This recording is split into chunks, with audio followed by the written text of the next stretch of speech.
Você abasteceu o carro recentemente? Sentiu o preço? Ou só aceitou? Porque enquanto você está na bomba, algo muito maior está acontecendo nos bastidores. O governo lançou mais um pacote.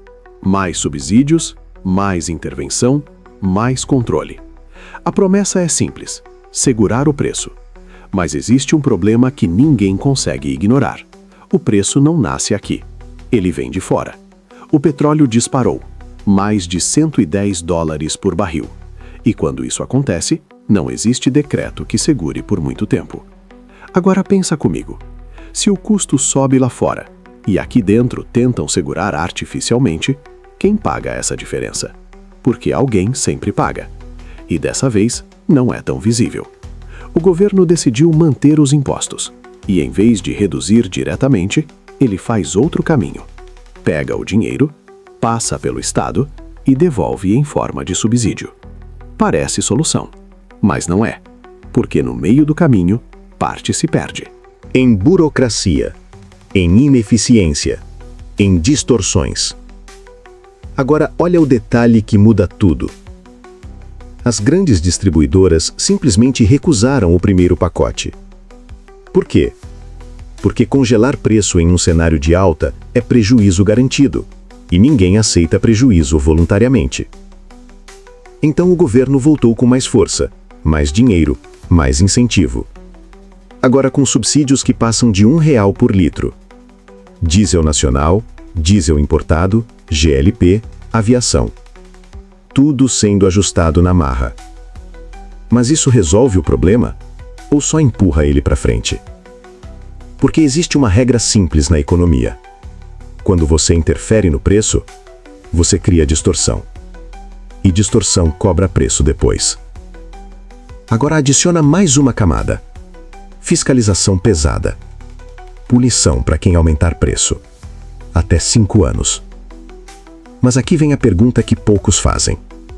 Punir resolve a causa? Ou só cria medo no sistema? Porque o posto não define o preço do petróleo. Ele só repassa. E quando você aperta a ponta da cadeia, o problema não desaparece. Ele se desloca. Agora olha o cenário global. Tensão no Oriente Médio.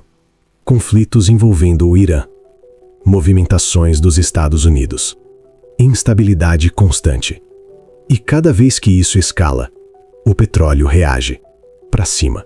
Sempre para cima. E isso muda completamente o jogo. Porque não importa o quanto você tente controlar internamente. Se o mundo lá fora está em ebulição, o impacto chega, mais cedo ou mais tarde.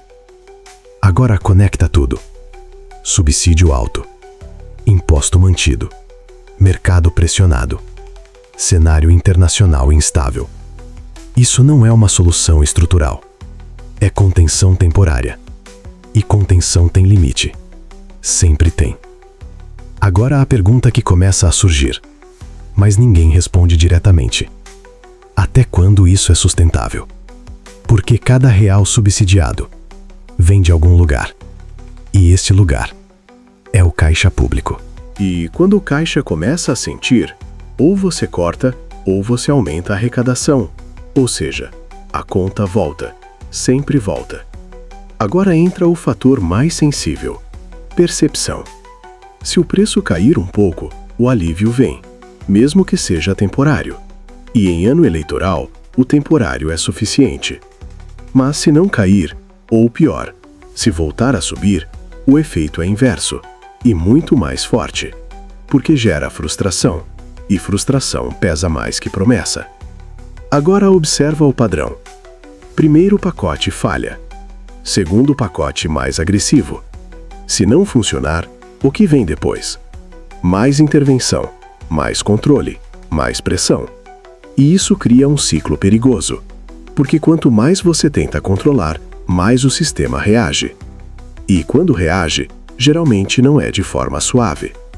Agora a pergunta final, e talvez a mais importante. Você acha que dá para controlar o preço, ignorando o que acontece no mundo? Ou isso é só uma tentativa de ganhar tempo? Porque essa resposta define o que vem depois. E o depois raramente é confortável.